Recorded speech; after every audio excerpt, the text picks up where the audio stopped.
स्वच्छ भारत मिशन शहरी 2.0 शुभारंभ करिसेंती प्रधानमंत्री नरेंद्र मोदी। कौन कहउछंती प्रधानमंत्री हम आसन सभी देखिबा। का ये भी सौभाग्य है कि आज ये कार्यक्रम बाबा साहब को समर्पित इस इंटरनेशनल सेंटर में आयोजित हो रहा है।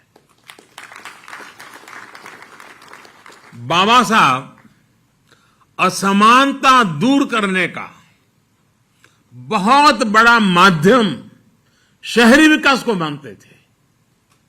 बेहतर जीवन की आकांक्षा में गांवों से बहुत से लोग शहरों की तरफ आते हैं।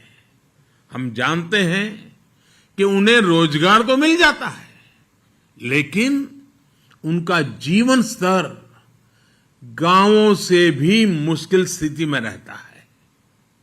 ये उन पर एक तरह से दोहरी मार की तरह होता है। एक तो घर से दूर और ऊपर से ऐसी कठिन स्थिति में रहना।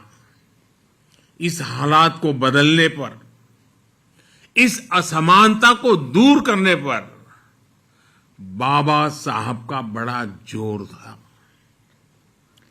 स्वच्छ भारत मिशन और मिशन अमृत का अगला चरण बाबा साहब के सपनों को पूरा करने की दिशा में भी एक अहम कदम है। साथियों, आजादी के इस 75वें साल में देश ने सबका साथ, सबका विकास और सबका विश्वास के साथ ही सबका प्रयास का आह्वान भी किया है। सबका प्रयास की ये भावना स्वच्छता के लिए भी उतनी ही जरूरी है।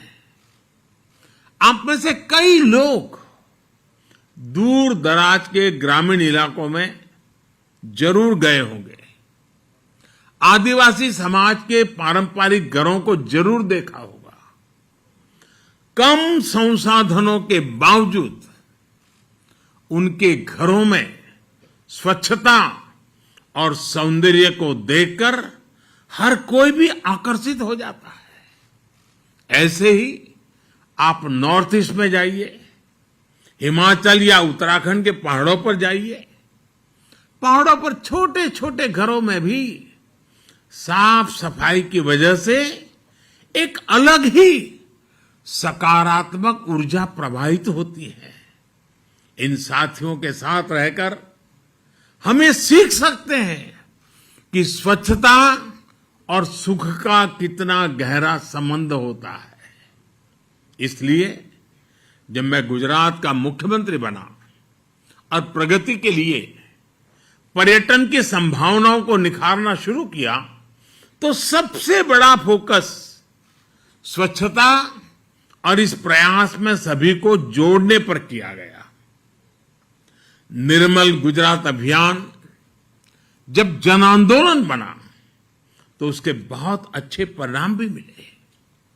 इससे गुजरात को नई पहचान तो मिली ही, राज्य में पर्यटन भी बढ़ा। भाई और बहनों, जन आंदोलन की ये भावना स्वच्छ भारत मिशन की सफलता का आधार है। पहले शहरों में कचरा सड़कों पर होता था, गलियों में होता था, लेकिन अब घरों से न केवल वेस्ट कलेक्शन पर बल दिया जा रहा है, बल्कि वेस्ट सेग्रीगेशन पर भी जोर है। बहुत से घरों में अब हम देखते हैं कि लोग गीले और सूखे कूड़े के लिए अलग अलग डस्टबिन रख रहे हैं। घर ही नहीं, घर के बाहर भी अगर कहीं गंदगी दिखती है तो लोग स्वच्छता ऐप से उसे रिपोर्ट करते हैं, दूसरे लोगों को जागरूक भी करते हैं। इस बात से बहुत खुश हो। स्वच्छता को मजबूती देने का बीड़ा हमारी आज की पीढ़ी ने उठाया हुआ है। टॉफी के रैपर अब जमीन पर नहीं फेंके जाते हैं, बल्कि पॉकेट में रखे जाते हैं। छोटे छोटे बच्चे अब बड़ों को टोकते हैं कि गंदगी मत करिए। दादाजी, नानाजी, दादी जी को बताते हैं ये मत करो। शहरों में नौजवान तरह तरह से स्वच्छता अभियान में मदद कर रहे हैं, इनिशिएटिव ले रहे हैं। कोई वेस्ट से वेल्थ बना रहा है, तो कोई जागरूकता बढ़ाने में जुटा है।